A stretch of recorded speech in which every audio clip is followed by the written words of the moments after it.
பார்க்குறான், பக்தாள் இடத்துல விதவிதமாக வரானா, அவள் வாங்கிக்கிறாளான்னு பார்க்குறதுக்கு.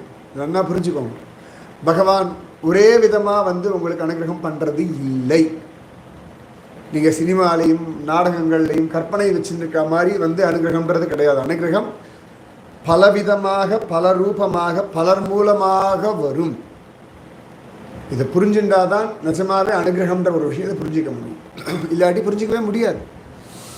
எத்தனையோ பேருக்கு ஒரு வார்த்தையிலெல்லாம் அனுகிரகம் புரியறது அப்படின்னா, பகவான் எப்படி வேணாலும் அனுகிரகம் பண்ணுவான். பூந்தானத்துக்கு குழந்தைய எடுத்துட்டான், தன்னை கொடுத்துட்டான், அப்படி ஒரு காம்பன்சேட் பண்ணிடுறான் பகவான்.